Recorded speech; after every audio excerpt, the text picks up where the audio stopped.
नमस्कार दोस्तों, हम अपने YouTube channel ABM study point पर आपका हार्दिक स्वागत एवं अभिनंदन करते हैं। कैसे हैं आप लोग? उम्मीद करती हूँ अच्छे ही होंगे, स्वस्थ रहें, मस्त रहें। कोरोना काल में घर पे रहें, सेफ़ रहें। बाहर जाएं तो मास्क लगाकर ज़रूर जाएं और साथ में सैनिटाइज़र भी ज़रूर ले जाएं। तो चलते हैं, आज हम बात करते हैं उत्तर प्रदेश शिक्षक पात्रता परीक्षा 2016 की। तो इसमें हम बाल विकास एवं शिक्षा शास्त्र प्रथम प्रश्न पत्र कक्षा 1 से 5 तक के लिए बात करने वाले हैं, जिसमें हम 30 प्रश्नों को कवर करेंगे। तो चलिए दोस्तों स्टार्ट करते हैं। तो इसमें पहला प्रश्न है, पियाजे मुख्य रूप से किसके अध्ययन के लिए जाने जाते हैं? भाषा विकास, यौन विकास, संज्ञानात्मक विकास, सामाजिक विकास। तो इसमें ऑप्शन सी राइट आंसर हो जाएगा, संज्ञानात्मक विकास। पियाजे जो है मुख्य रूप से संज्ञानात्मक विकास के लिए जाने जाते हैं। पियाजे का मानना है कि बच्चे अपनी दुनिया के लगभग सभी ज्ञानों को अपनी गतिविधियों के द्वारा खोजते या निर्मित करते हैं। चलते हैं नेक्स्ट क्वेश्चन पे। जब मानव शरीर के एक भाग को दिए गए प्रशिक्षण का अंतरण दूसरे भाग में हो जाता है तो इसे क्या कहते हैं?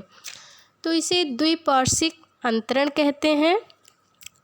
मतलब कि जैसे दाएं हाथ से लिखने की योग्यता वाला व्यक्ति जब बाएं हाथ से लिखना सीख जाता है, ठीक, दाएं हाथ से लिखने वाला व्यक्ति बाएं हाथ से लिखना सीख जाता है, तो ये जो है द्विपार्श्विक अंतरण हुआ।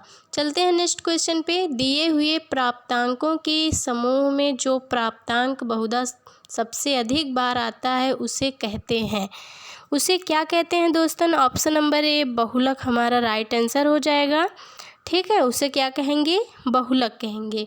चलते हैं नेक्स्ट क्वेश्चन पे। क्रिया प्रसूत अनुकूलन सिद्धांत का प्रतिपादन किसने किया था? क्रिया प्रसूत अनुकूलन सिद्धांत का प्रतिपादन किया था स्किनर ने। फ्रेडरिक स्किनर अमेरिकी मनोवैज्ञानिक, व्यवहारवादी, लेखक, आविष्कारक और सामाजिक दार्शनिक थे। इनके द्वारा प्रतिपादित सिद्धांत को क्रिया प्रसूत अनुबंधन का सिद्धांत भी कहा जाता है। इस सिद्धांत के लिए इन्होंने सफ़ेद चूहे एवं कबूतर पर प्रयोग किया। किसने किया? स्किनर ने। चलते हैं नेक्स्ट क्वेश्चन पे। अल्बर्ट बंडूरा निम्न में से किस सिद्धांत से संबंधित है? तो अल्बर्ट बंडूरा जो है सामाजिक अधिगम के सिद्धांत से संबंधित है। बंडूरा का मानना है कि व्यक्ति समाज में रहता है और समाज में रहकर ही अधिगम प्राप्त करता है। बंडूरा के अनुसार प्रत्येक समाज में व्यक्तियों के दो प्रकार के व्यवहार पाए जाते हैं। पहला है सकारात्मक व्यवहार तथा दूसरा है नकारात्मक व्यवहार। ऑप्शन ए राइट आंसर हो जाता है। चलते हैं नेक्स्ट क्वेश्चन पे। मानसिक आयु का प्रत्यय किसने दिया?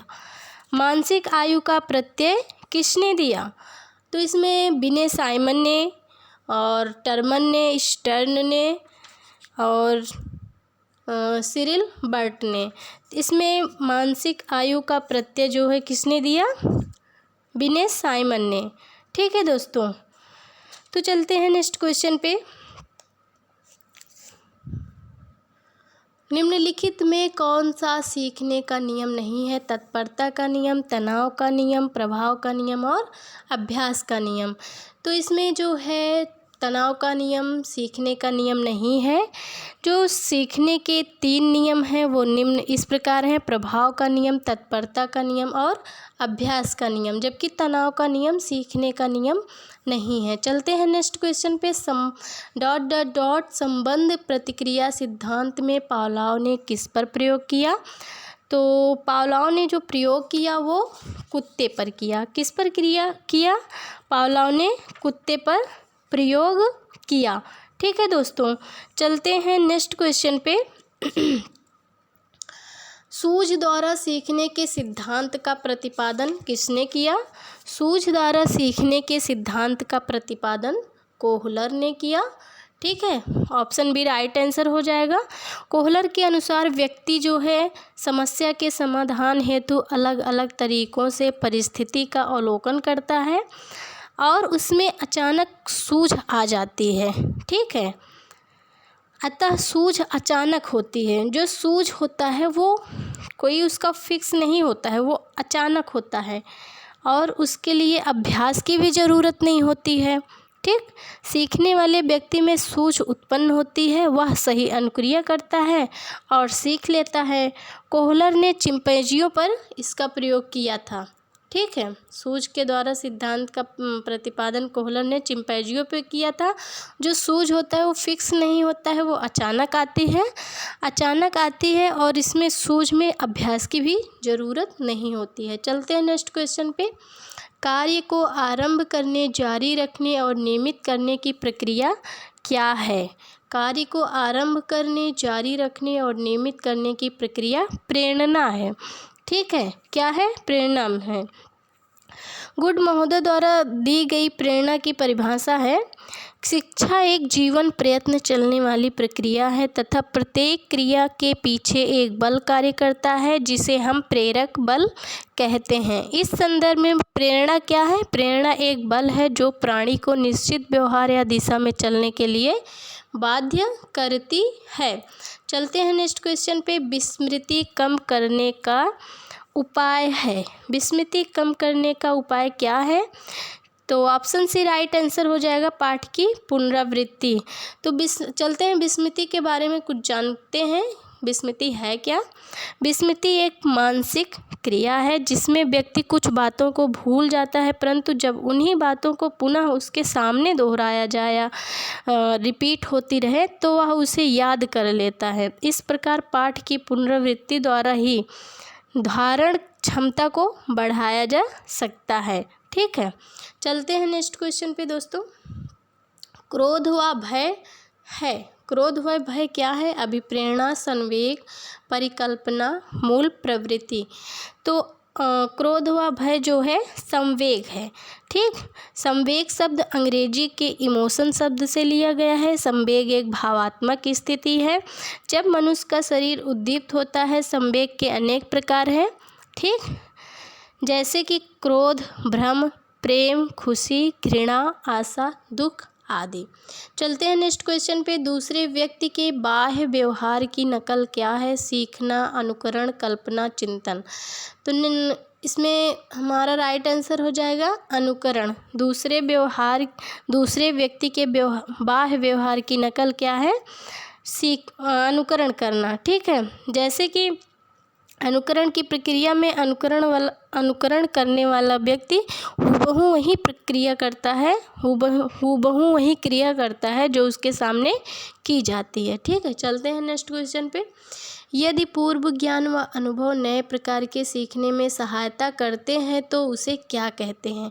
पूर्व ज्ञान व अनुभव, ठीक, नए प्रकार के सीखने में सहायता करते हैं तो उसे सकारात्मक प्रशिक्षण स्थानांतरण कहते हैं। ठीक है, इसके विपरीत जब पूर्व ज्ञान, अनुभव या प्रशिक्षण नए प्रकार के सीखने में कठिनाई उत्पन्न करते हैं तो उसे नकारात्मक प्रशिक्षण स्थानांतरण कहते हैं।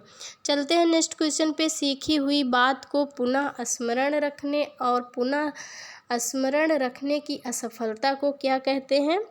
विस्मृति कहते हैं। ये भी रिपीटेड क्वेश्चन है दोस्तों। तो इसमें ये है कि जब हम कोई नई बात सीखते हैं या नया अनुभव ग्रहण करते हैं तो हमारे मस्तिष्क में उसका चित्र अंकित हो जाता है। हम अपनी स्मृति की सहायता से उस अनुभव को अपनी चेतना में पुनः लाकर उसका स्मरण करते हैं, पर कभी कभी हम ऐसा करने में सफल नहीं होते हैं। हमारी यही असफल क्रिया विस्मृति कहलाती है। ठीक है दोस्तों, चलते हैं नेक्स्ट क्वेश्चन पे। टर्मन के अनुसार 90 से 100 बुद्धि लब्धि वाले बालक क्या माने जाते हैं? टर्मन के अनुसार 90 से 100 बुद्धि लब्धि वाला बालक सामान्य बुद्धि लब्धि माना जाता है। जर्मन मनोवैज्ञानिक विलियम स्टर ने सबसे पहले बुद्धि लब्धि के सिद्धांत का प्रतिपादन किया। किसने किया? विलियम स्टर ने। और विलियम स्टर ने कहाँ के थे? जर्मन के थे। आगे चलकर टर्मन ने इसका प्रयोग किया। प्रतिपादन जो है विलियम स्टर ने किया, लेकिन उसका जो है प्रयोग टर्मन ने किया। बुद्धि लब्धि का जो सूत्र आप लोग को बताए थे, फॉर्मूला मानसिक आयु बटे वास्तविक आयु गुणे 100। ठीक है, तो कुछ हम बुद्धि लब्धि और बालकों के वर्गीकरण को देख लेते हैं। आप लोग को बताना चाहेंगे। अगर आप लोग पेन और कॉपी लेके बैठे हैं तो आप नोट डाउन कर सकते हैं। सॉरी दोस्तों, 140 या इससे अधिक जो बुद्धि लब्धि के बालक आते हैं वो प्रतिभाशाली में आते हैं। ठीक है दोस्तों, 120 से 140 के जो बालक आते हैं वो अति श्रेष्ठ बुद्धि के आते हैं। 110 से 120 बुद्धि लब्धि के बालक श्रेष्ठ बुद्धि में आते हैं। 90 से 110 के बीच जो बालक आते हैं सामान्य बुद्धि के आते हैं। 80 से 90 बुद्धि लब्धि वाले बालक मंद बुद्धि में आते हैं। 70 से 80 बुद्धि लब्धि वाले बालक क्षीण बुद्धि में आते हैं। 50 से 70 बुद्धि लब्धि वाले बालक मूर्ख बुद्धि में आते हैं। 25 से 50 बुद्धि लब्धि वाले बालक मूढ़ बुद्धि में आते हैं। 0 से 25 बुद्धि लब्धि वाले बालक जड़ बुद्धि में आते हैं। ठीक है दोस्तों, आप नोट डाउन ज़रूर कर लीजिएगा, एग्ज़ाम में इससे 1 नंबर पक्का रहेगा, आ जाएगा। चलते हैं नेक्स्ट क्वेश्चन पे। हाल का सिद्धांत निम्न में किसकी व्याख्या करता है? हाल का सिद्धांत निम्न में से किसकी व्याख्या करता है? किशोरों का मनोवैज्ञानिक या किशोरावस्था बोलते, किशोरावस्था इस ऑप्शन में ही है, नहीं तो वैसे किशोरों का मनोविज्ञान भी ऑप्शन में रहता है, तो इससे आप लोग कंफ्यूज में ना रहिएगा।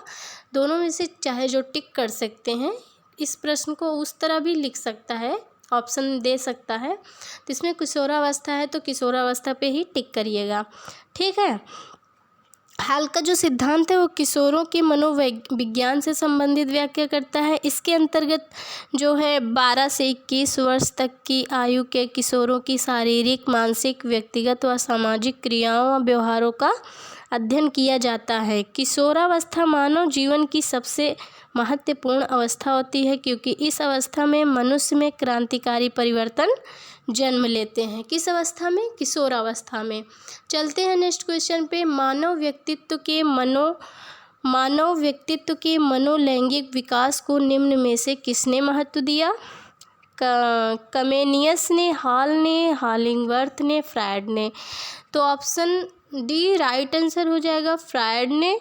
तो मानव व्यक्तित्व के मनोलैंगिक विकास का सिद्धांत सिगमंड फ्रायड ने के द्वारा दिया गया, जिसमें उन्होंने इदम, अहम और परा अहम की अवधारणा दी थी। इस विकास के सिद्धांत के अनुसार सुप्तावस्था का वर्ष अंतराल 6 वर्ष से किशोरावस्था तक है। चलते हैं नेक्स्ट क्वेश्चन पे।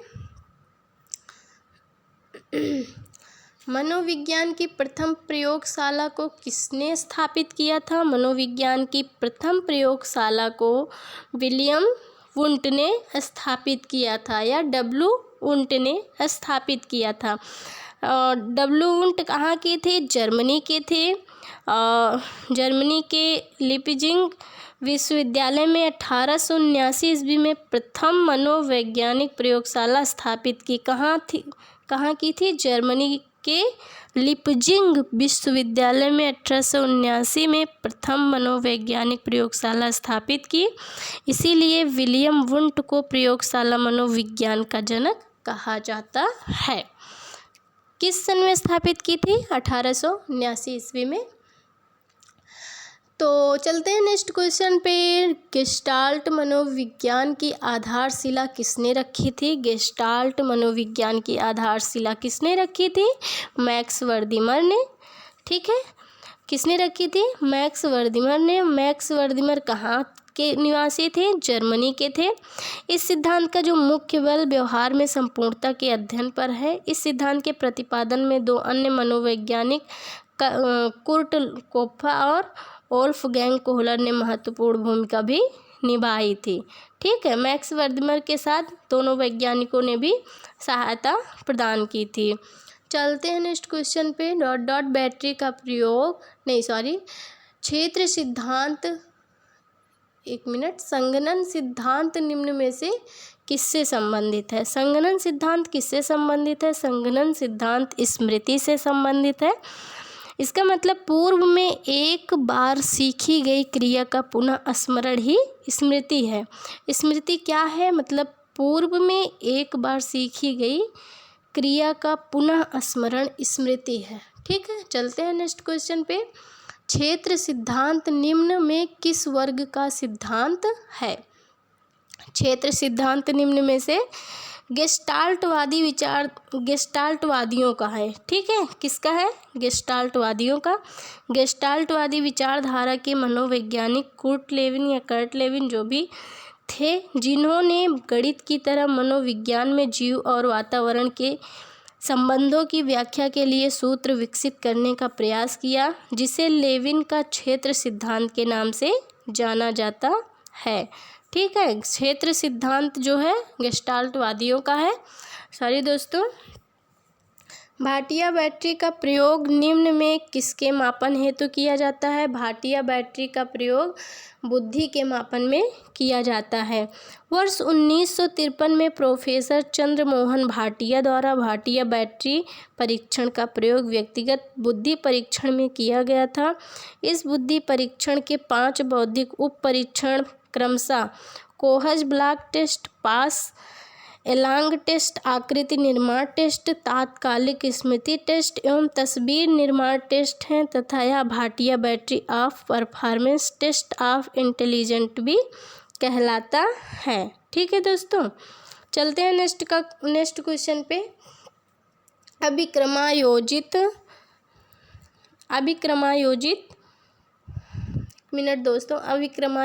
अधिगम का प्रत्यय किसने दिया?